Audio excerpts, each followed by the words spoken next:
విదేశాల్లో చదవాలనుకుంటున్నారా? అయితే విదేశ్ కన్సల్ట్ ని సంప్రదించండి. ఈవీఎంలు ఇక్కడ, తాళాలు ఎక్కడ? విజయనగరం జిల్లా నెల్లిమర్ల గోదాం వద్ద తనిఖీలు హైడ్రామా. ఈవీఎంల ట్రంక్ బాక్స్ తాళం కోసం గంటల తరబడి నిరీక్షణ. బృందంతో కలిసి గోదాం వద్ద కలెక్టర్ కూడా పడిగాపులు కాసినట. ఎట్టకేలకు మధ్యాహ్నం 1 గంటకు మాక్ పోలింగ్ అర్ధరాత్రి దాకా కొనసాగిన ప్రక్రియ.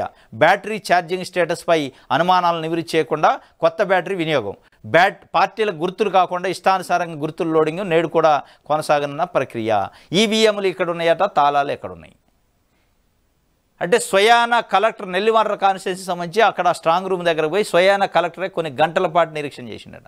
ఈవీఎంలకు సంబంధించి స్ట్రాంగ్ రూమ్కి సంబంధించి తాళాలు ఎక్కడ ఉండాలి, ఏ అధికారి దగ్గర ఉండాలనేది వాళ్ళకి స్పష్టంగా ఉంటుంది.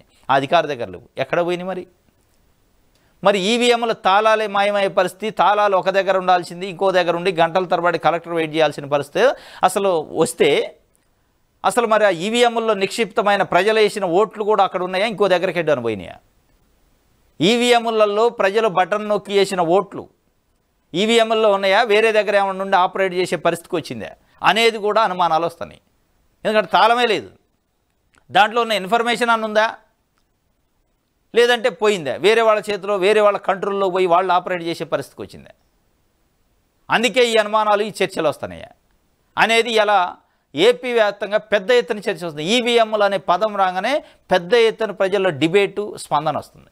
ఈవీఎంలో సరే అది ఏం జరిగిందో తెలియదు కానీ ఈవీఎం ట్యాంపరింగ్ అంటారా, ఇంకోటి అంటారా, మ్యానిపులేషన్ అంటారా, లేకపోతే హ్యాకింగ్ అంటారా, ఏది ఏమైనప్పటికీ ఈవీఎం అనే వార్త కానీ ఈవీఎం అనే పదం వస్తే ఏపీలో కొన్ని కోట్ల మంది స్పందిస్తున్నారు.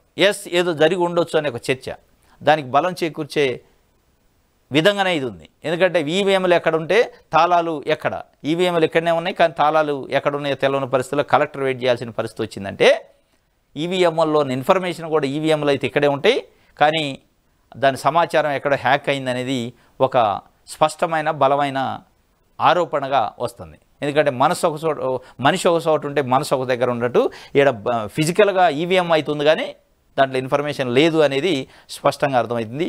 బ్యాటరీ ఛార్జింగ్ కూడా లేదట. ఎందుకు లేదనేది చెప్పడానికి కూడా వాళ్ళకి క్లారిటీ లేదు.